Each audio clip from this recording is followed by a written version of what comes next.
हम सबकी माता भारत माता को प्रणाम करते हुए आप सबके इस गुरु माता पिता को प्रणाम करता हूँ। बच्चों, आपको ढेर सारा प्यार और सुबह की राम राम। गोवर्धन पूजा की बहुत सारी शुभकामनाएं। गोवर्धन पूजा का जो त्यौहार है दीपावली के अगले दिन यानी आज मनाया जाता है। ये बड़ा महत्वपूर्ण त्यौहार है। कार्तिक शुक्ल प्रतिपदा के दिन गोवर्धन और गो पूजा का बड़ा विशेष महत्व है और हम भी इस त्यौहार को खूब अच्छे से मनाएंगे। मान्यता है कि इस दिन गाय की पूजा करने के बाद गाय पालक को उपहार और अन्य वस्त्र देना चाहिए। ऐसा करने से घर में सुख समृद्धि आती है। और वृंदावन और मथुरा में तो इस दिन गोवर पूजन और अन्नकूट उत्सव मनाया जाता है, जो अपने आप में बड़ा अद्भुत होता है और देखने में आनंद आ जाता है। अब गोवर्धन पूजा का रहस्य क्या है, इसकी कथा क्या है, मैं सुनाता हूं। भगवान श्री कृष्ण ने इंद्र का अभिमान चूर करने के लिए गोवर्धन पर्वत को अपनी छोटी उंगली पर उठाकर संपूर्ण गोकुलवासियों की इंद्र के क्रोध से, कोप से रक्षा की। इंद्र के अभिमान को चूर करने के बाद श्री कृष्ण जी ने कहा था कि कार्तिक शुक्ल प्रतिपदा के दिन 56 भोग बनाकर गोवर्धन पर्वत की पूजा करें। गोवर्धन पर्वत से गोकुलवासियों को पशुओं के लिए चारा मिलता है। गोवर्धन पर्वत बादलों को रोककर वर्षा करवाता है, जिससे कृषि उन्नत होती है। इसलिए गोवर्धन की पूजा की जानी चाहिए। पौराणिक कथा के अनुसार ब्रज के लोग इस दिन गोवर्धन पर्वत की पूजा करते हैं। गाय बैल को इस दिन स्नान कराकर उन्हें रंग लगाया जाता है और उनके गले में नई रस्सी डाली जाती है, घंटी बांधी जाती है। गाय और बैलों को गुड़ खिलाया जाता है, चावल खिलाया जाता है। गुड़ और चावल इनफैक्ट गाय बैल को मिलाकर खिलाना चाहिए। लेकिन इस कथा के पीछे जो मर्म है वो मैं आपको बताना चाहता हूं। भगवान अपनी संतानों को हमेशा कुछ संदेश देते हैं। उसकी संतानें उनकी बहुत सारी पूजा तो करते हैं, पाठ भी करते हैं, घंटी भी खूब बजाते हैं और बहुत सारे ऐसे कार्य करते हैं, वस्त्र आदि पहनाते हैं।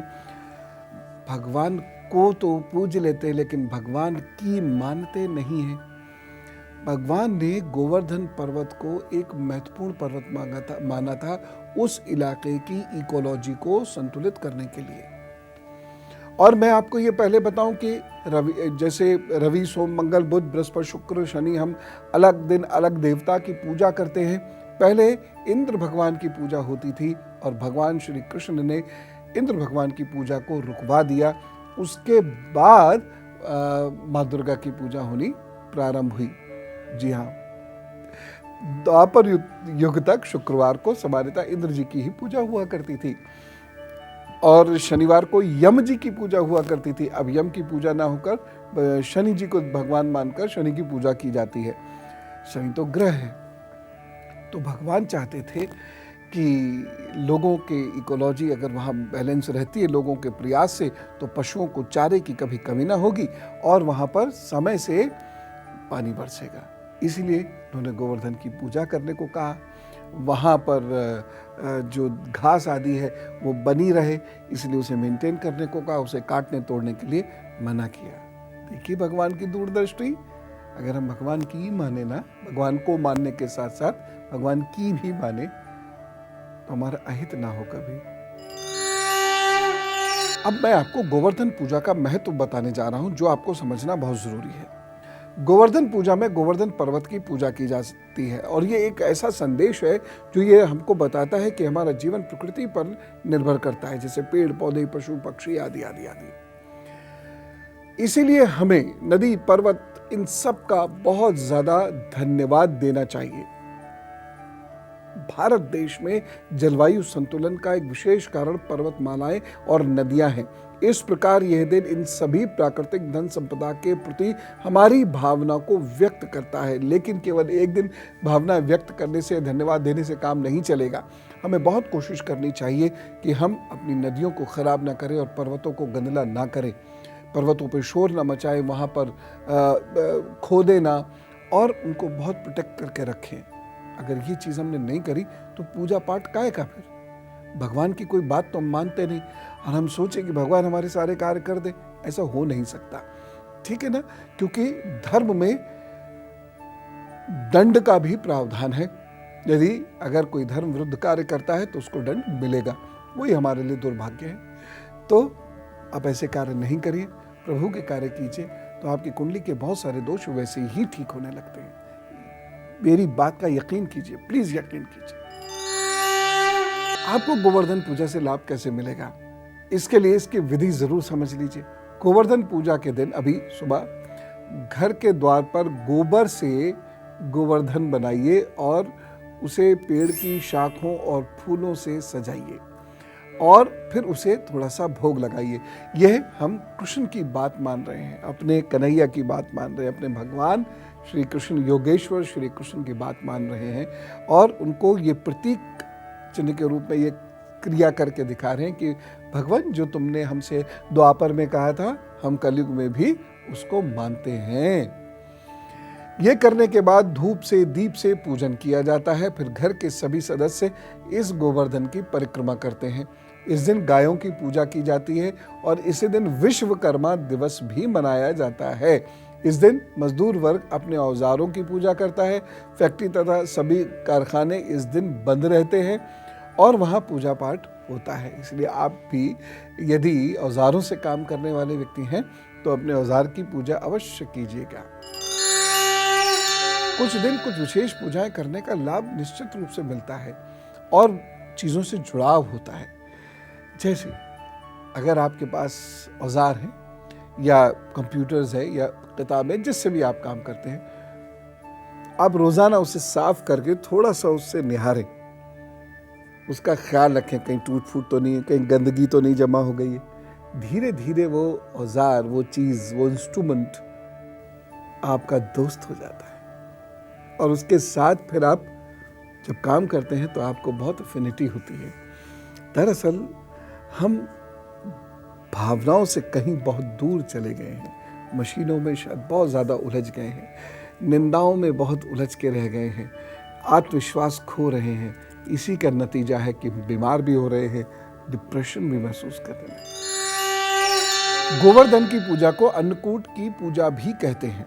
इस दिन गेहूं, चावल जैसे अनाज और बेसन से बनी कढ़ी और पत्ते वाली सब्जियों से बने भोजन को पकाया जाता है और अन्नकूट में ऋतु संबंधी जो भी आजकल ऋतु चल रही है, इसमें अन्न, फल, सब्जियों और फलों का प्रसाद बनाया जाता है और भगवान कृष्ण को अर्पित किया जाता है।